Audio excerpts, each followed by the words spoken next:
जिस दिन से प्रधानमंत्री नरेंद्र मोदी और पाकिस्तान के प्रधानमंत्री नवाज शरीफ के बीच मुलाकात हुई, उसी दिन से सरहद पर पाकिस्तान की ओर से फायरिंग का सिलसिला तेज हो गया। भारत फिर से पाकिस्तान से रिश्ते सुधारने की पहल करता रहा।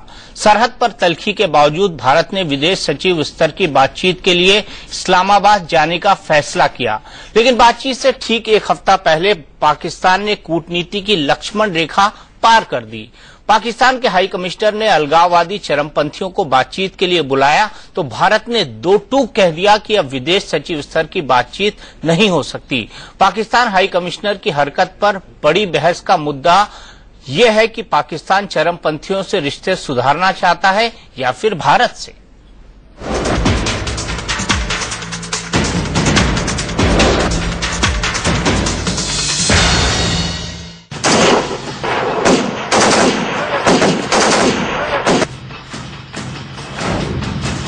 सरहद पर बेवजह वार और चरमपंथियों से नापाक प्यार, पाकिस्तान की इस दोहरी चाल ने एक बार फिर भारत पाकिस्तान रिश्तों को पटरी से उतार दिया।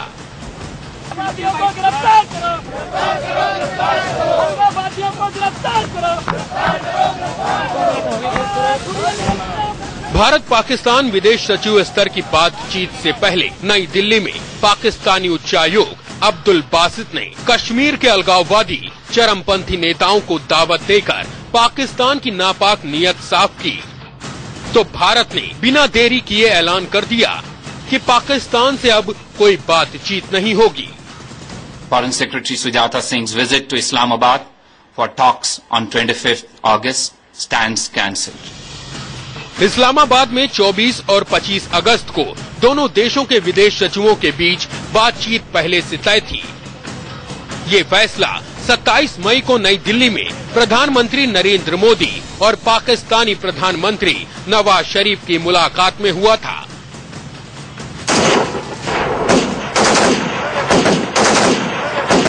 इस बीच सरहद पर युद्ध विराम उल्लंघन की घटनाएं भी फिर भी भारत ने बातचीत आगे बढ़ाने का फैसला किया, लेकिन पाकिस्तानी हाई कमिश्नर का अलगाववादी हुर्रियत नेताओं को मुलाकात के लिए बुलाना भारत को बर्दाश्त नहीं हुआ।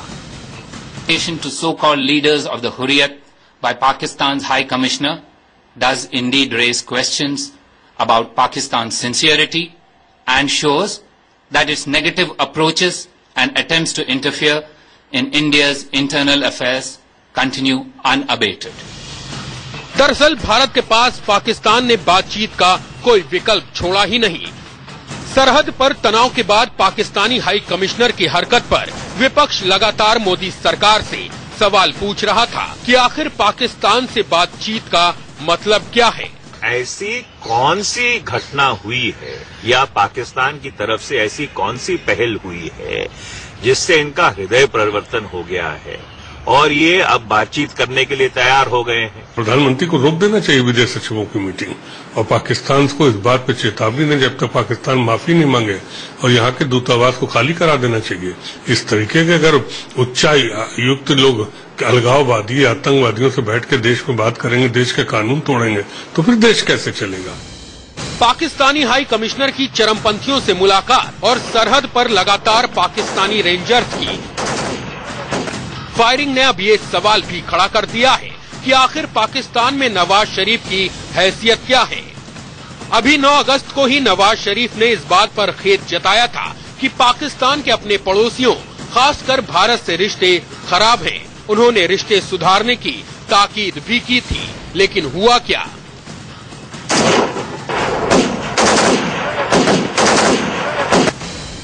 रविवार की रात 9:30 बजे से पाकिस्तानी रेंजर्स जम्मू के अरनिया और आरिसपुरा सेक्टरों में लगातार मोर्टार से गोले दाग रहे हैं। पाकिस्तानी सैनिक बीएसएफ की करीब 20 सीमा चौकियों और सीमा पर सटे भारतीय गांवों को निशाना बना रहे हैं। इलाकों से पाकिस्तान जो है लगातार बीएसएफ की चौकियों को निशाना बना रहा है, भारतीय गांवों को निशाना बना रहा है।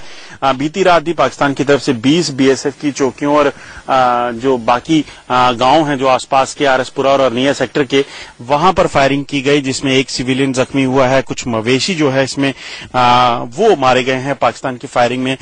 ये 3 साढ़े 3 बजे के बीच हुआ और हम रात को अंदर ही थे। जब बहुत बड़ा धमाका हुआ अंदर से बाहर चले गए। सभी दुनिया डर रही थी, इसलिए द्वार के साथ लग गए। सभी इलाके में हो रही थी फायरिंग, हम इधर ही थे सभी बच्चों के साथ।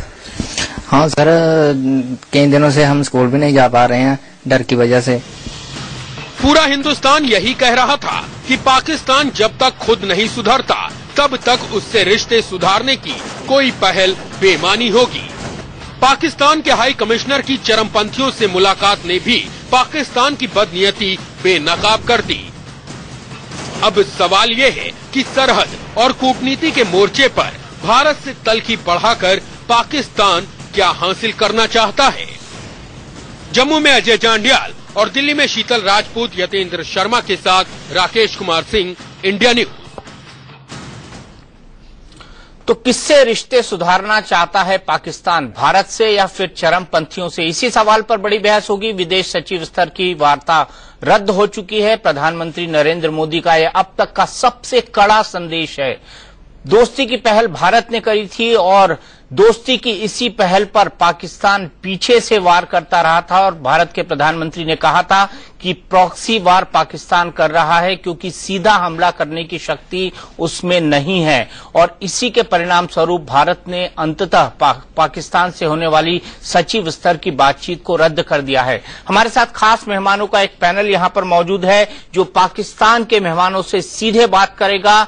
दिन टीवी के स्टूडियो से हमारे साथ थोड़ी देर में नीलम नवाब जुड़ेंगी, उनके साथ एक पूरा पैनल होगा। नीलम हमारे साथ जुड़ चुकी हैं।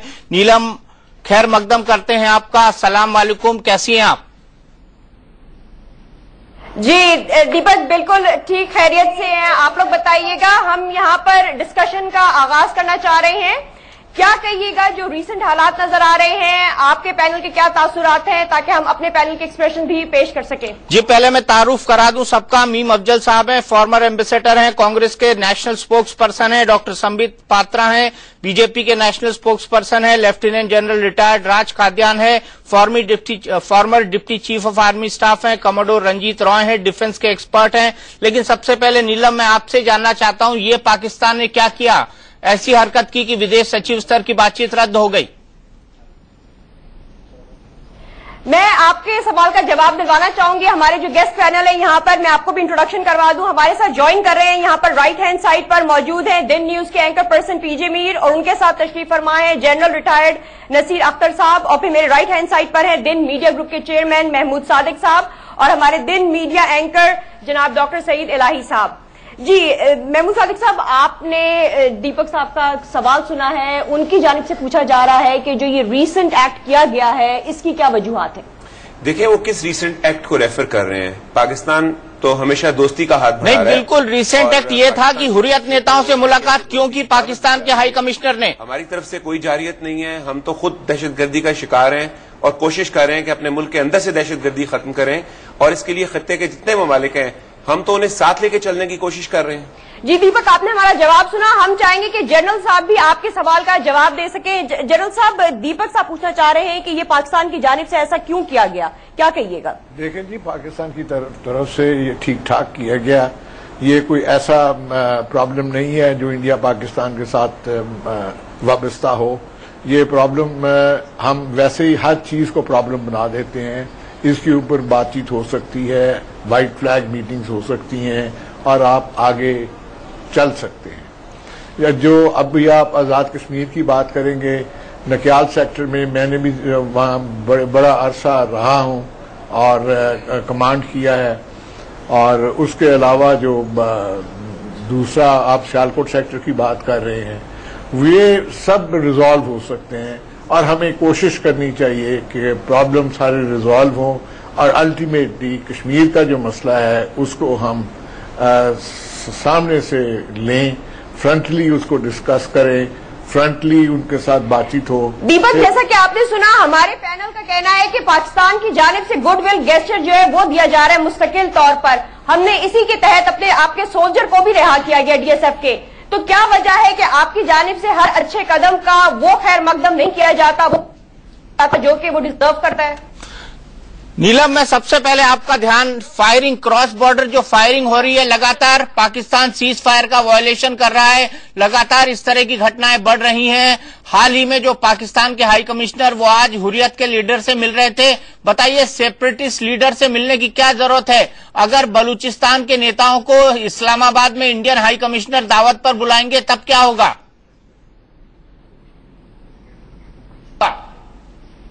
हम जवाब ले लेते हैं यहाँ पर। आइएगा आप, जो दीपक ने हमारे सामने क्वेश्चन रखा है कि क्या वजूहत है कि हमारे जो लीडर्स हैं वहां पे मुलाकात कर रहे हैं, क्या फरमाइएगा?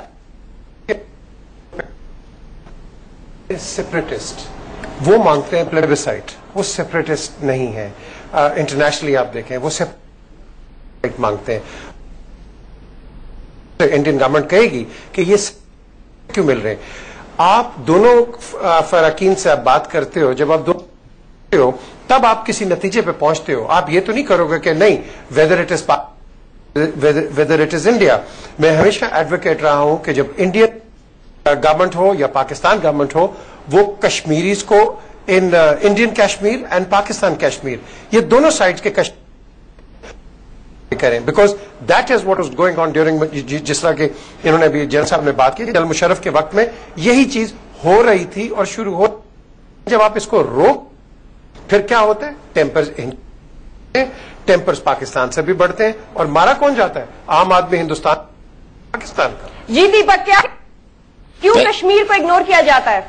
लेकिन हमारे मुल्क में बिल्कुल जुदा राय है। जो कुछ सेपरेटिस्ट लीडर से मुलाकात हुई है, डॉक्टर संबित पात्रा, वहां पे नहीं मानते कि हुर्रियत के लीडर सेपरेटिस्ट हैं। ये इंडिकेशन मिल रहा है हमको पाकिस्तान से। आप क्या कहेंगे? और उसके बाद अफजल साहब आप। देखिए, बड़ा आश्चर्य का विषय है। मैं चाहता हूं कि जो पाकिस्तान में स्टूडियो में बैठे हैं वो भी मानेंगे मेरी इस बात को कि जो वार्ता होना है वो लाहौर डिक्लेरेशन और शिमला एग्रीमेंट के अंतर्गत होना है। लाहौर डिक्लेरेशन और शिमला एग्रीमेंट में आपने एलओसी को वो लाइन माना है, तो इसलिए वहां प्लेबिसाइट और वहां फ्रीडम और सेपरेटिज्म इसके लिए कोई स्थान नहीं है। 1994 में हमारे कॉन्स्टिट्यूशन के जो हमारे पार्लियामेंट में, बल्कि हम सब ने ये रेजोल्यूशन पास किया है कि India Jammu and Kashmir is an integral part of India. ऐसे में इस विषय को जो कॉन्स्टिट्यूशन, पाकिस्तान ऑक्युपाइड कश्मीर भी, अगर मैं गलत नहीं हूं, बिल्कुल Pakistan occupied Kashmir is an integral part of India. और अभी वहां कोई बता रहे थे कि वो नहीं है, तो इसमें कोई विषय ही नहीं उठता है डिबेट का। जब शिमला एग्रीमेंट है और लाहौर डिक्लेरेशन है तो टॉक्स तो उसी डिक्लेरेशन के अंतर्गत चलेगी ना। मीम अफजल साहब, देखिए, मैं इसको जरा एक दूसरे एंगल से अपने जो पाकिस्तान के वहाँ पास हुआ है, डिक्लेरेशन में भी कहा गया है कि वो डिस्प्यूटेड एरिया है। बहरहाल हमारे गेस्ट जो वो जवाब देना चाहेंगे। पीजे मीर साहब, क्या फरमाइएगा? मैं आपसे ये कहूं, जो आप कहते हैं लाइन ऑफ कंट्रोल, जब आप लाइन ऑफ कंट्रोल की बात करते हैं, it is only a line of control, it is not a line of decision. ये तो हम दोनों जो पार्टीज हैं, we have drawn a line कि look there will not be any further conflict, and that is where we call it a line of control. वरना तो आपकी और नहीं, करगिल में फिर आपने उसको क्यों क्रॉस किया था? मीर साहब, करगिल में क्यों क्रॉस किया था? मैं आपको ये भी बता देता हूं, आज आपके general western command, not lieutenant but Mir साहब, मेरे इस सवाल का जवाब दीजिए, करगिल में क्यों क्रॉस किया था? बातचीत काफी हुई। And when he was DG में क्यों क्रॉस किया था? जी, करगिल में आपने लाइन ऑफ कंट्रोल क्यों क्रॉस किया था? आपकी आवाज नहीं आ रही, सॉरी। मैं ये पूछ रहा हूं कि आपने कहा कि लाइन ऑफ कंट्रोल पर हम दोनों एक दूसरे से सहमति बनाकर बैठे हुए हैं, तो करगिल में आपने लाइन ऑफ कंट्रोल क्यों क्रॉस किया था? करगिल में बड़ा अच्छा आपने सवाल किया है। देखें, आप और मैं as civilians, we are not privy to intelligence information.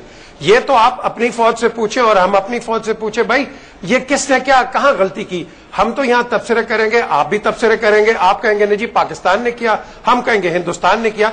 इसी चीज को हमने आगे बढ़ाना है कि देखें, instead of getting hyped up and emotional, we need to come to a settlement.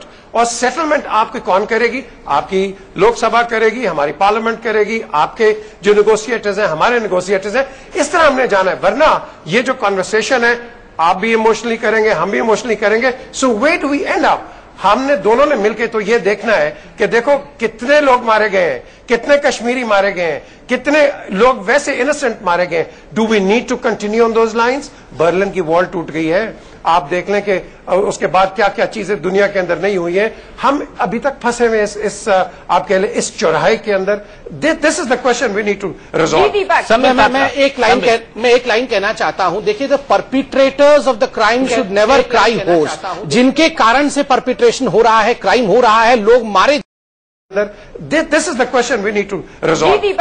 मैं एक लाइन कहना चाहता हूं। देखिए, the perpetrators of the crime should never cry hoarse. जिनके कारण से परपिट्रेशन हो रहा है, क्राइम हो रहा है, लोग मारे जा रहे हैं, अगर वो टीवी स्टूडियो में बैठ के कहे कि देखिए हमारे लोग मर रहे हैं, तो मुझे लगता है इससे आश्चर्य का विषय कोई दूसरा नहीं हो सकता है।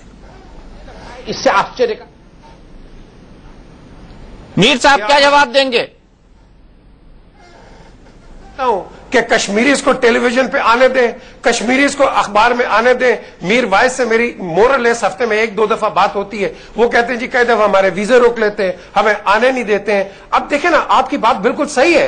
यही मैं उमर अब्दुल्ला साहब की बात होती है, चुने हुए मुख्यमंत्री हैं वो। Kashmir, we should let the people of Kashmir talk. मुख्यमंत्री हैं वो कश्मीर, वी शुड लेट। मैं ये पूछ रहा हूं मीर साहब, उमर अब्दुल्ला साहब की बात होती है, चुने हुए मुख्यमंत्री हैं वो।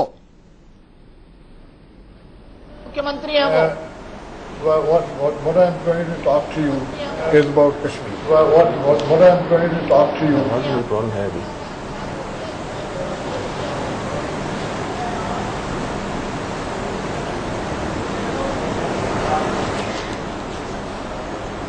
मेरा सवाल सुन पाए नीलम आप? दीपक का हम अपने साउंड को थोड़ा सा चेक करवाना चाहेंगे, उसके बाद हम दोबारा ऑनलाइन आएंगे। नाज़रीन stay with us, will be right back after a short break. Raj खाद्यान साहब, अभी तक आपने जो पाकिस्तान की बात सुनी, यही बात की बातचीत को आगे बढ़ाओ। हम चाहे जो करते रहें, हम चाहे जो करें, मेरी मर्जी। देखिए, इसमें दीपक जी 2-3 बातें साफ होती हैं। पहली बात, जिस तरीके से पिछले कुछ दिनों में सीज फायर वायलेशन होती रही है, सिर्फ एलओसी के पार ही नहीं बल्कि इंटरनेशनल बॉर्डर के ऊपर, रानिया और रणबीर सिंहपुरा तो इंटरनेशनल बॉर्डर है। दूसरा, हमारे देश के काफी अंदर आके एम्बुश उनके हुए हैं। तो ये अगर बातचीत हो भी थी, ये तो महज औपचारिकता थी, इसमें कुछ नहीं निकलने वाला। अगर हम नवाज शरीफ को बेनिफिट ऑफ डाउट भी दें कि वो बड़े सिंसियर हैं, तो ये भी मानना पड़ेगा लेकिन कि वो कारगर नहीं है। उनकी बात वहां पर नहीं चलती, वो कुर्सी पर जरूर बैठे हैं लेकिन कंट्रोल उनके हाथ में नहीं है।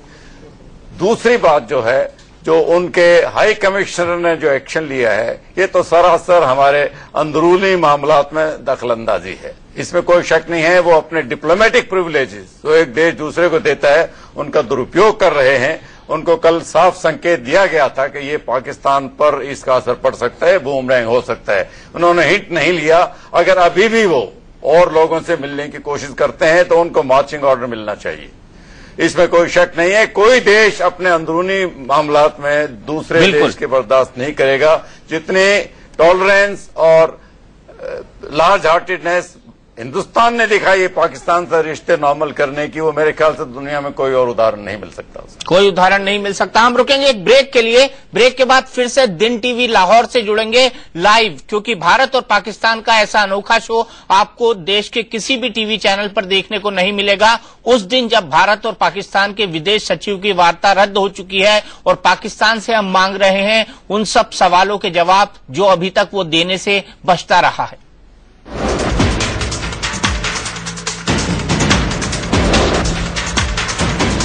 तो हमारी बड़ी बहस जारी है कि क्या पाकिस्तान चरमपंथियों से रिश्ते चाहता है या फिर भारत से, क्योंकि पाकिस्तान के उच्चायुक्त ने आज चरमपंथियों को भारत और पाकिस्तान की विदेश सचिव की बातचीत से पहले बुलाया था और भारत ने अब ये बातचीत रद्द कर दी है। हम पाकिस्तान के दिन न्यूज से जुड़े हुए हैं और साथ ही साथ हमारे साथ खास मेहमान यहां पर स्टूडियो में एक खास पैनल मौजूद है, कमोडोर रंजीत राय। अगर हम बलूचिस्तान के सेपरेटिस्ट से इस तरह की बातें करते तो पाकिस्तान को कैसा लगता? देखिए, आपने दर्शकों ने सुन लिया पाकिस्तान के बारे में। बलूचिस्तान के साथ उनको तकलीफ है और मेरा ख्याल इतना आसान नहीं होगा हमारे हाई कमिश्नर को मिलने के लिए, और मेरा ख्याल हमारा देश जो है थोड़ा संभाल के चलता है। लेकिन दूसरी बात, आपने सुन लिया पाकिस्तान से, जब कारगिल का सवाल उठा तो वो चकरा गए थोड़ा। क्या हुआ कारगिल में, आपको समझना चाहिए कि पाकिस्तान में 2 पावर सेंटर्स हैं। एक तो मिलिट्री जबरदस्त पावर सेंटर है, वो जरूर समझती है कि उन्होंने पाकिस्तान को एक रखा है। दूसरी पावर सेंटर है गवर्नमेंट। अब यही हालत कारगिल की अब हो गई है। नवाज शरीफ की जो स्थिति है वो बिल्कुल नाजुक है, वहां डेमोन्स्ट्रेशन हो रहे हैं। पाकिस्तान जो आर्मी जो कर रही है वो अलग बॉर्डर सिक्योरिटी फोर्स में कर रहे हैं। सिर्फ मैं एक बात से सहमत हूं, पाकिस्तान जनरल साहब ने बोला फ्लैग मीटिंग जल्दी होनी चाहिए, डीजीएमओ बात करना चाहिए आपस में। और अगर जो भारत की भी छवि चेंज हो गई, हमारी गवर्नमेंट कोalition पॉलिटिक्स में नहीं है अभी, हमारी जो है छवि चेंज हो गई है। मोदी साहब ने इलेक्शन में बोला, कल परसों कोलकाता में बोला कोई हमारे देश पे नजर नहीं लगाएगा और चलेगा। तो मेरे ख्याल इस वक्त मिलिट्री को तो कर रहा है, कार्रवाई हो रही होगी, लेकिन उन्होंने जो दी कार्रवाई दिखाई, लेकिन और ये हमारी जो मीटिंग थी फॉरेन सेक्रेटरी से वो कैंसिल कर दी, पोस्टपोन करना था लेकिन एनीवे कैंसिल हो गई। डिप्लोमेसी से आस्था चलता है। और आखिरी बात मैं बोल दूं, अब मैं देखूंगा एनालिस्ट के तौर पे कल और परसों गिलानी साहब और बाकी हुर्रियत वाले, क्योंकि फॉरेन सेक्रेटरी ने उनको धमकी दी थी कि भाई आप न मिलिए इनसे। अब डिप्लोमेसी में उनको सुन लेना था, लेकिन उनको भी दबाव होगा पाकिस्तान आर्मी की तरफ से कि पाकिस्तान को झुकना चाहिए लास्ट मिनट पे नहीं। तो अब मैं सोचता हूं कल और परसों बहुत ही इंटरेस्टिंग डे होगा कि वो आगे जाके मिलते हैं दो हुर्रियत के साथ कि हमारा मैसेज कड़ा गया। अगर जो मैसेज गया कड़ा तो भारत को और पाकिस्तान को समझना चाहिए हम दोस्ती का हाथ दे रहे हैं, उस तरफ से आपकी आर्मी को भी बोलिए दोस्ती का हाथ दीजिए। नीलम, क्या आर्मी ने दोस्ती का हाथ आगे नहीं बढ़ाया है? और क्या सेपरेटिस्ट से जो मुलाकात हुई है वो आर्मी के कहने पर हुई है, मियां नवाज शरीफ के कहने पर नहीं? ठीक, पूछ लेते हैं पीजे मीर साहब, आपने उनका सवाल सुना है, क्या हो रहा है पाकिस्तान की जानिब से? क्या दोस्ती का हाथ वापसी में वापस उनको मिलेगा या नहीं? हमारी जानिब से किसका रिस्पॉन्स आ पाएगा वहां पर? देखिए दीपक, सबसे पहले तो हमें अपने दिमाग खोलने चाहिए। इस वक्त जब आप बात करते हैं बॉर्डर्स की, लाइन ऑफ कंट्रोल की जब बात हुई है, मैं लाइन ऑफ कंट्रोल पे इस साइड पे गया हूं, आप मेरे साथ आ जाएं, कभी भी आ जाएं, और ओपन इनविटेशन है, आपको कोई लैंड माइन्स नहीं मिलेंगी। वीजा तो दिलवा दीजिएगा, चले जाएं, आपको लैंड माइन्स मिलेंगे। और मैं आपको पुंछ में और आपको तहसील बाग के अंदर लोग बता दूंगा जिनके रिश्तेदार परली साइड पे और क्रॉस करते हैं अपने रिश्तेदारों को मिलने के लिए, उनको क्या मिलता है? लैंड माइन्स मिलती हैं, जो कि आपकी जो वर्ल्ड ऑर्गेनाइजेशन है इसको कंडेम किया हुआ है पूरा। आपने देखा कि प्रिंसेस डायना ने इस पर कितना काम किया हुआ है। बात आती है कि जब भी यहां हम बैठेंगे हम इंडियन आर्मी को ब्लेम कर देंगे, आप वहां बैठेंगे पाकिस्तान आर्मी को हम ब्लेम कर देंगे। Why don't we get out of this routine?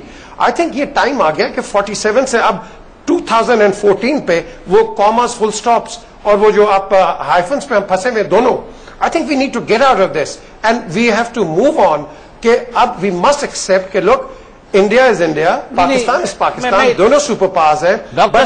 मैं इतना कहना चाहता हूं, दोनों बहनें, लेकिन हम क्या करें? शारक से पानी नहीं हमें मिल रहा। आप देखें यहाँ दरिया सूखे पड़े हैं। मीर साहब आपका काउंटर करना चाहते हैं डॉक्टर संबित पात्रा। मीर साहब,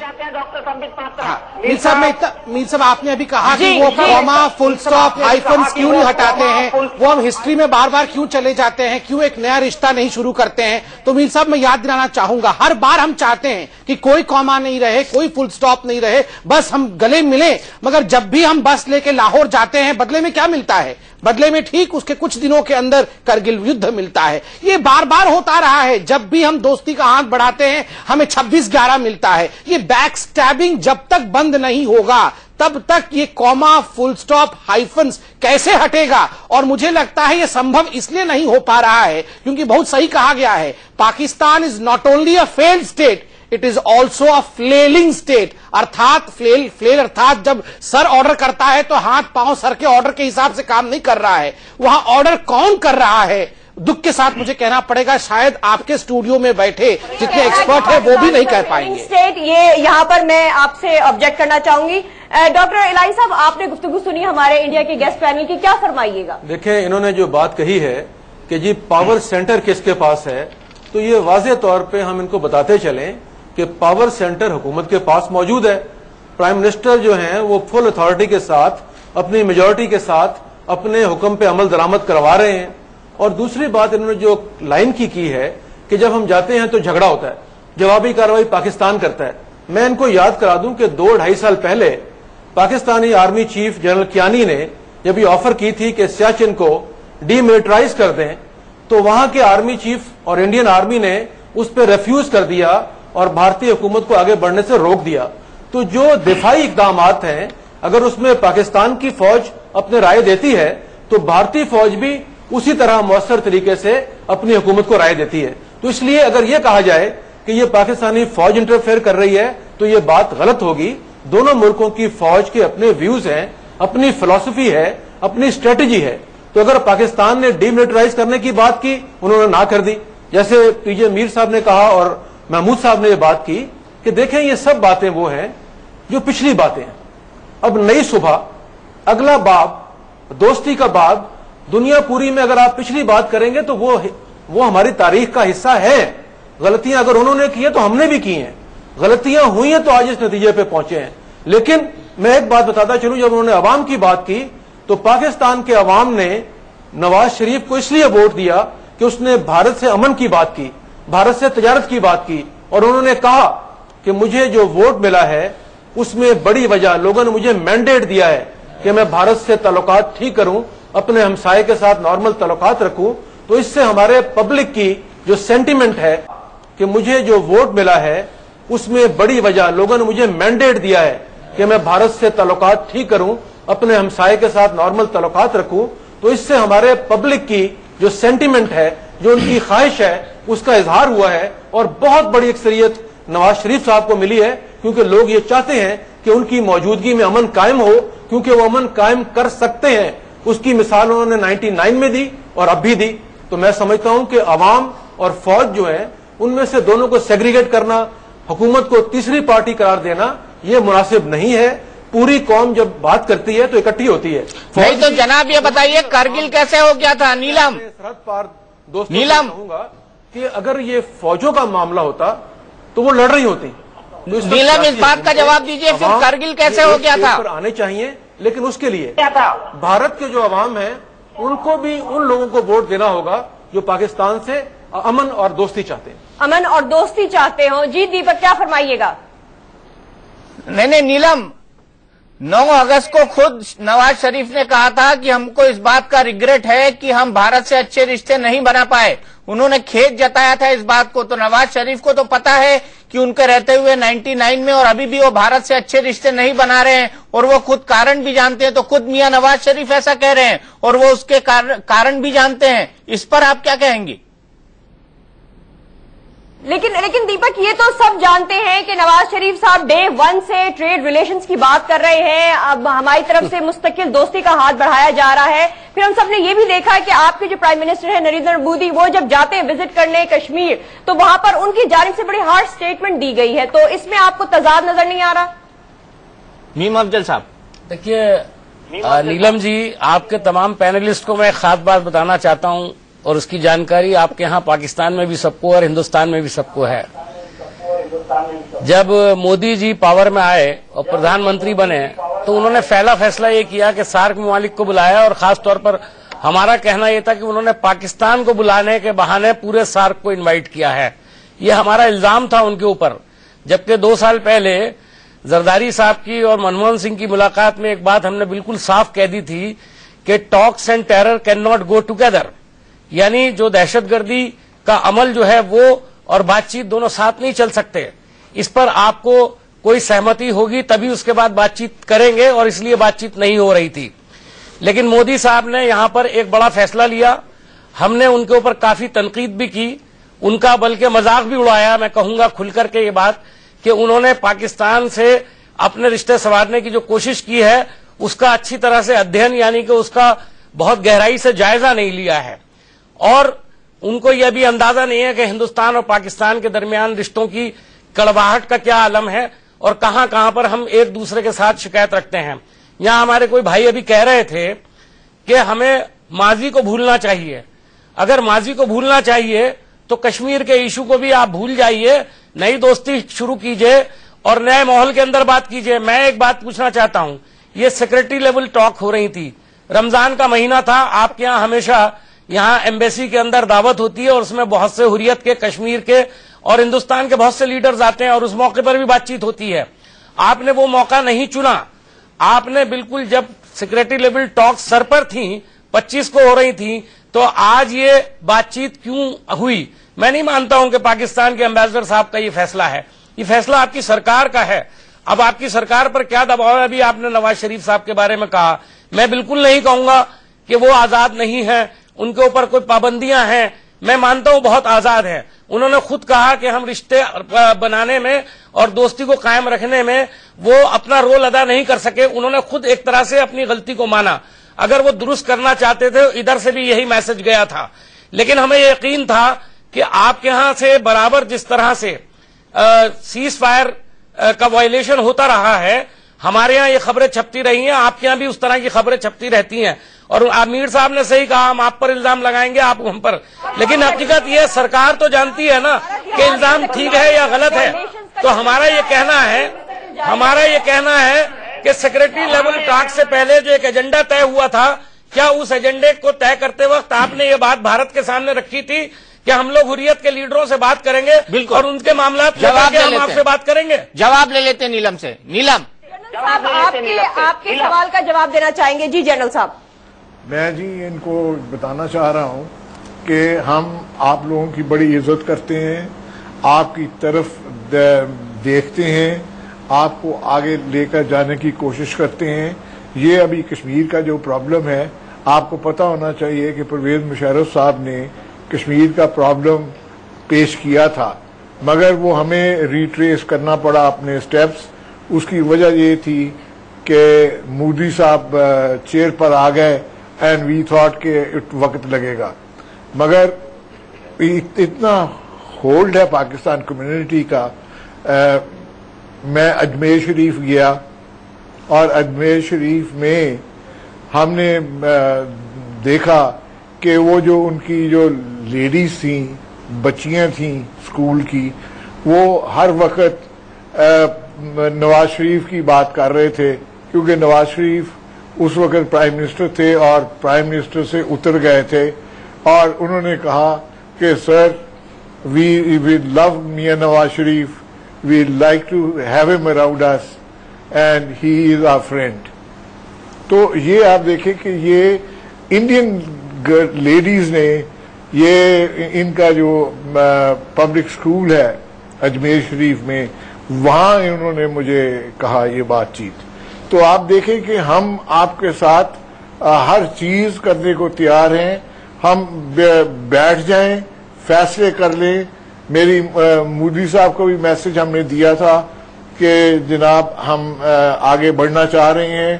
तो लोग अभी कोशिश यही करते हैं कि आगे बढ़ा जाए और सारी चीजें जो हैं इनको लपाट कर आगे फ्यूचर की तरफ चले हम लोग। अभी जो बातचीत हो रही है इंडिया में मैंने जयपुर भी देखा, हर जगह गया और वहां पर सोच जो चीज थी फौजियों की, वो बड़ी ठीक ठाक सोच थी and they wanted to have good friendly relations. नहीं नीलम, फ्रेंडली रिलेशन तो हम भी चाहते हैं, सवाल ये नहीं है। फ्रेंडली रिलेशंस विद यू नीलम, सवाल ये नहीं है friendly relation. The common people are interested to have good friendship with Pakistan. मैं एक सवाल पूछना चाहता हूँ। But are you really seriously thinking that the friendship should be made? Neelam ji मैं ये पूछना चाहता हूँ आपसे कि दोनों तरफ से एक जो है वाजिद और बहुत अहम सवाल उठ रहा है कि दोस्ती होनी चाहिए। ये हम भी चाहते हैं कि दोस्ती होनी चाहिए, अमन होना चाहिए। वो आप भी चाहते हैं दोस्ती होना चाहिए, अमन होना चाहिए। नवाज शरीफ जी ने कुछ दिनों पहले, 3-4 दिनों पहले ये रिग्रेट जताया कि आखिर ये अमन क्यों नहीं हो पा रहा है। यही तो सवाल आता है कि आखिर वो कौन है जो कंट्रोल कर रहा है और अमन नहीं होने देना चाह रहा है। अगर दोनों डेमोक्रेटिक मुल्कें हैं और डेमोक्रेसी चाहती है कि अमन हो, फिर कोई तो ऐसा है, क्या वो आईएसआई है, क्या वो आर्मी है जो अमन नहीं होने दे रही है? ये भी पूछ लेते हैं, आपके सवाल का जवाब ले लेते हैं। महमूद सादिक साहब, आपने जैसा कि यहाँ पे हमारे सरहद पार दोस्तों की बात सुनी, वो कह रहे हैं कि सभी बात कर रहे हैं आगे जाने की और मसाइल को पीछे छोड़ के आगे बढ़ने की। तो फिर जो पिछले मसाइल है, कश्मीर का एक बड़ा मेजर इशू है, उसको छोड़ के आगे कैसे बढ़ा जा सकता है? देखिए, हमारा प्रॉब्लम यह है कि पाकिस्तान के अंदर एक बहुत बड़ी कश्मीरी कम्युनिटी है।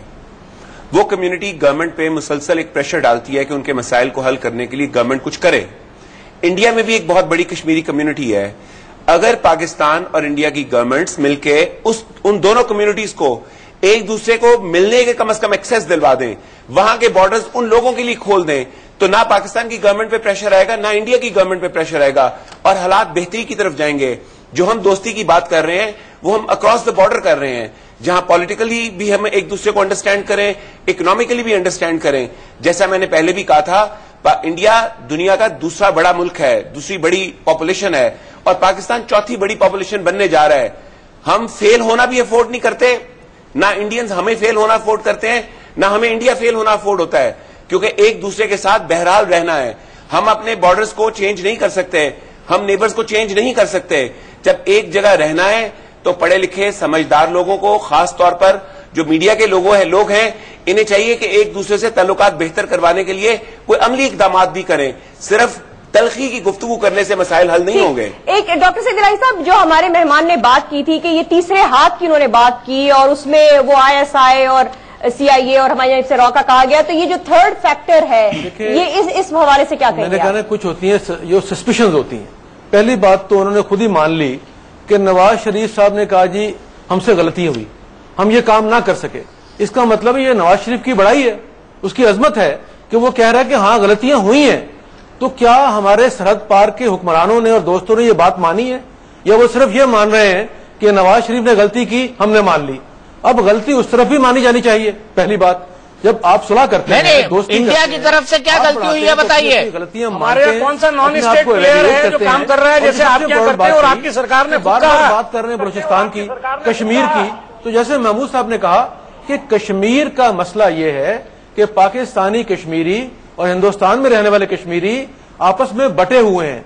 एक बहुत बड़ी आबादी तकसीम हो चुकी है जिसमें डिस्प्यूट्स हैं। उसको आगे बढ़ाने के लिए अमन को इन लोगों की बात हमें सुनना होगी। ये उनके या हमारे गुलाम नहीं है कश्मीरी कि हम कहें जनाब आप ये करें, वो कहें ऐसे करें। हमें उनकी बात सुनना होगी, उन्हें उनका हक देना होगा, उनकी बात सुनने के बाद ही फैसला होगा। जी नहीं तो कश्मीर की जनता से बात करिए ना, दोनों जानिब से चरमपंथियों से क्यों बात करते हैं आप, अलगाववादी तत्वों से क्यों बात करते हैं आप?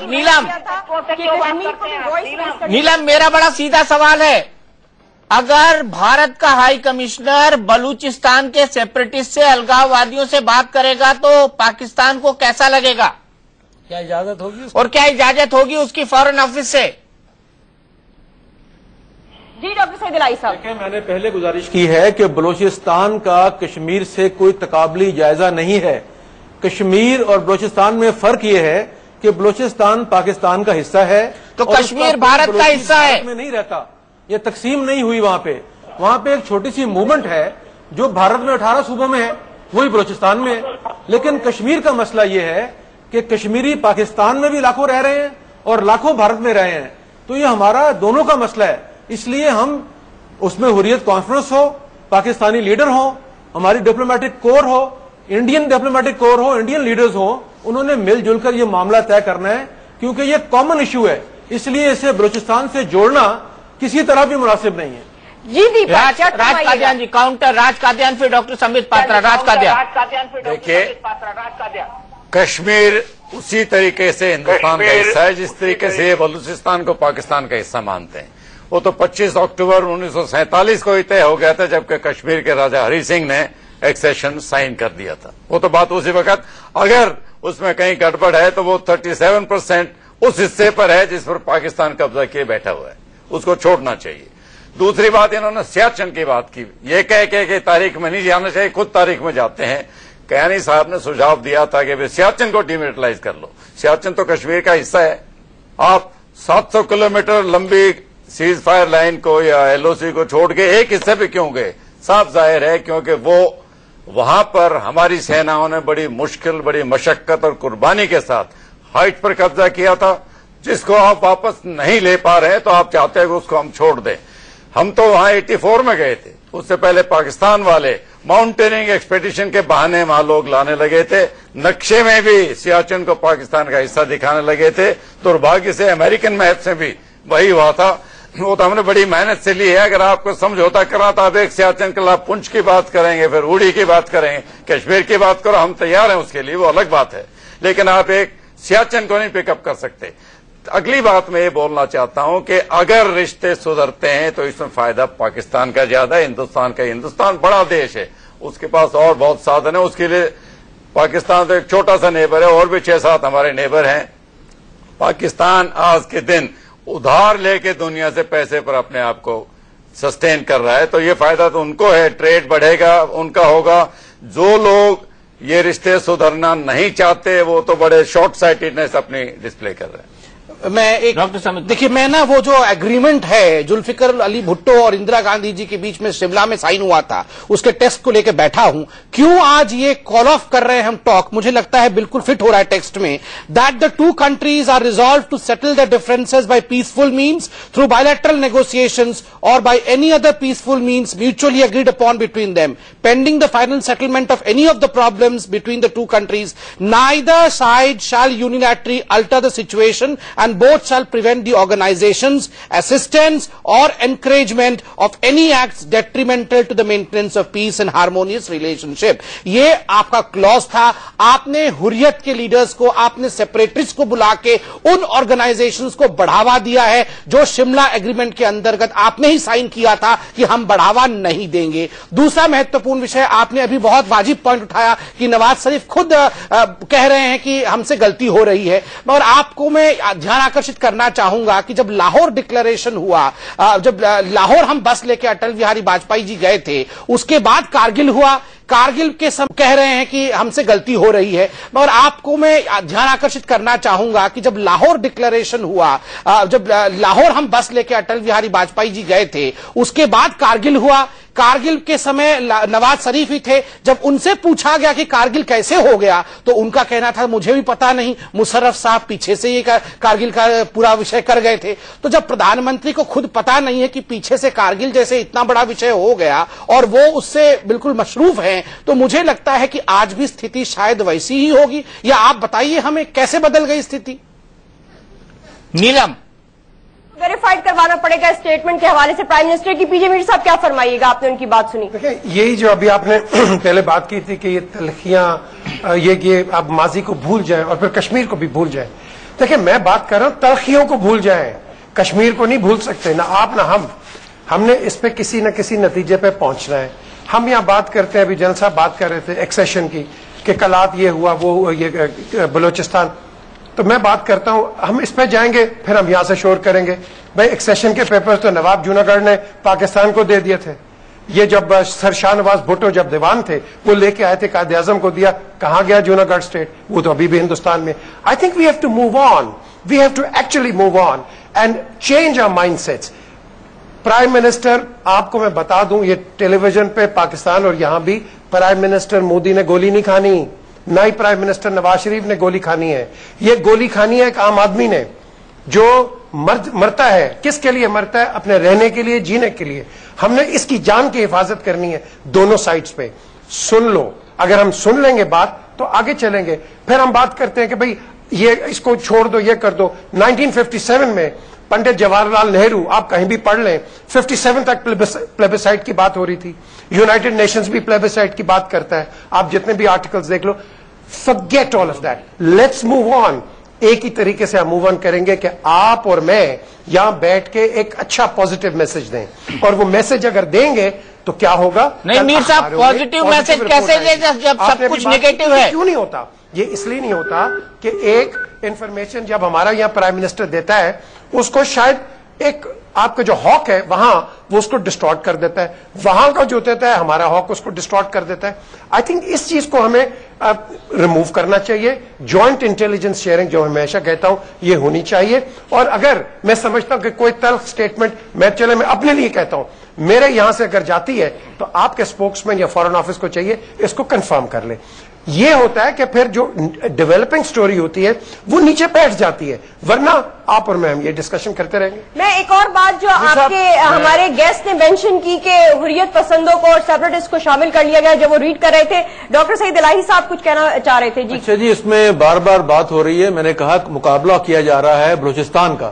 तो जैसे जनरल साहब ने बात की सरहद पार, तो ये उनका माइंड सेट शो कर रहे हैं। पहले तो उन्होंने ये कहा कि हम बड़ा मुल्क है, ये छोटा मुल्क है, बस यहीं से इख्तलाफात का आगाज हुआ। मुल्क बड़े छोटे नहीं होते, आलमी बरादरी में बराबर होते हैं। इसी सोच की वजह से पाकिस्तान को न्यूक्लियर होना पड़ा, इसी सोच की वजह से पाकिस्तान को बड़ी फौज रखना पड़ी, अपने वसाइल खर्च करना पड़े, क्योंकि हमसाये की सोच ये थी कि ये छोटे मुल्क हैं, इनको दबाया जा सकता है, बजोर ताकत बात मनवाई जा सकती है, तो इसीलिए ताकत डेवलप की गई। दूसरी उन्होंने कहा जी कि वो सेपरेटिस्ट है, तो अगर वो सेपरेटिस्ट है तो वहां भारत का आइन मौजूद है, उनके खिलाफ मुकदमे दर्ज करें, उनको सजाएं दें। और दूसरी बात कि बलूचिस्तान की जब बात करें तो मैंने पहले कहा कि भारत में 18 तहरीकें चल रही हैं आजादी की, और इसी तरह पाकिस्तान में भी छोटी मोटी चल रही हैं। तो जो सूबों की आजादी है उसका मसला और है। मैंने इनसे सवाल किया था क्या भारत में कोई बलूचिस्तान के लोग मौजूद हैं, कोई 25-30 हजार बलोची वहां रहते हैं। कश्मीर के इस तरफ लाखों कश्मीरी, उस तरफ भी लाखों कश्मीरी, तो ये दोनों कश्मीरियों का पाकिस्तान का हिंदुस्तान का मसला है, इसलिए उनसे मिलना पड़ता है। लेकिन क्योंकि बलोची हिंदुस्तान में नहीं रहते, इसलिए उनका हाई कमिश्नर या सफीर उन्हें नहीं मिल सकता। एक और ये भी मैं आपको बता दूं, एक चीज बड़ी पते की बात है, महात्मा गांधी जब उनको ट्रेन से उतारा है, वो तो हिंदुस्तान छोड़ के चले गए थे, साउथ अफ्रीका में ट्रेन से उनको उतारते हैं, और उसके बाद ही out of disgust he comes back and fights against the British for what? For the people of India. यही चीज आप देख लो, नेल्सन मंडेला, अब उसको सेपरेटिस्ट करेंगे, सारी दुनिया ने उसको टेररिस्ट कहा था, उसने क्या किया? अवाम के लिए। हम बात करते हैं अवाम की, कॉन्स्टिट्यूशन और इधर उधर एग्रीमेंट्स, ये हुआ वो हुआ, ये सेकेंडरी चीज है। सबसे पहले अवाम की बेहतरी हिंदुस्तान में भी और पाकिस्तान में भी, that is what we stand for. मुझे लगता है मगर टेररिज्म के साए में कभी भी अवाम की बेहतरी नहीं हो सकती है। जब तक एक दहशत का माहौल नहीं हटाया जाए तब तक आवाम की बेहतरी कैसी हो सकती है। और आप अभी खुद बता रहे थे कि अपने दहशत से आप खुद परेशान हैं।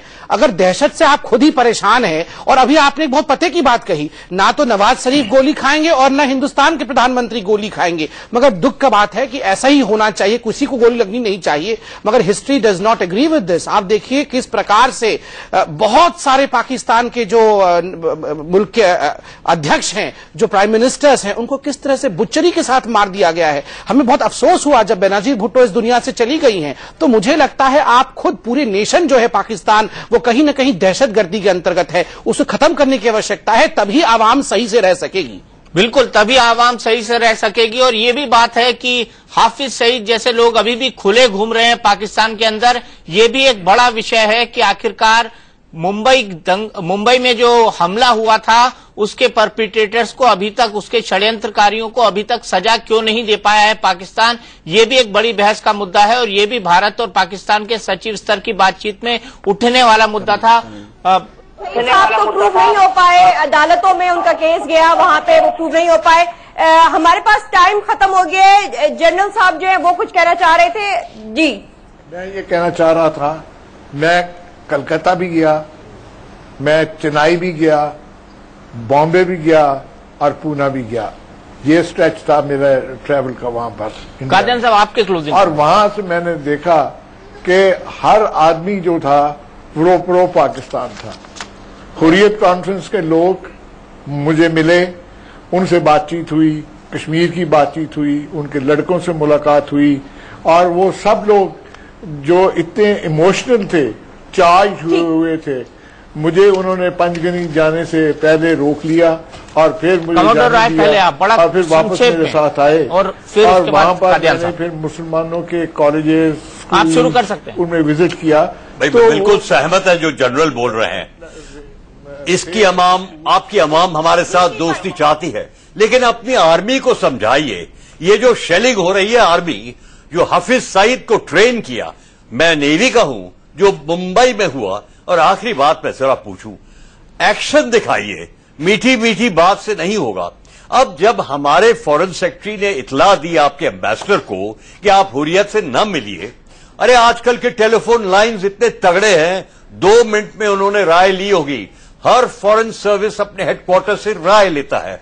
अब ये बात तो बाहर निकलेगी कि उन्होंने राय ली कि एक रिक्वेस्ट आई है, एक polite diplomatic request from the foreign ministry of India.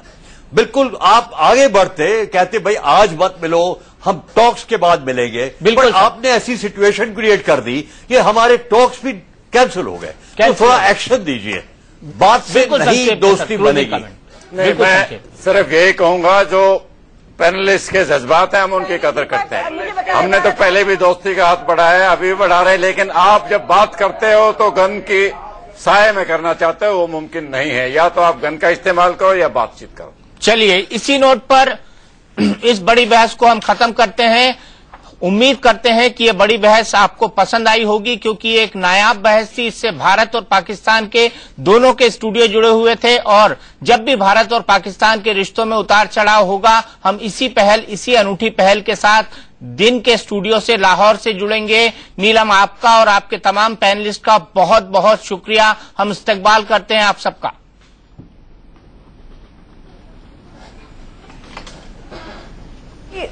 Ji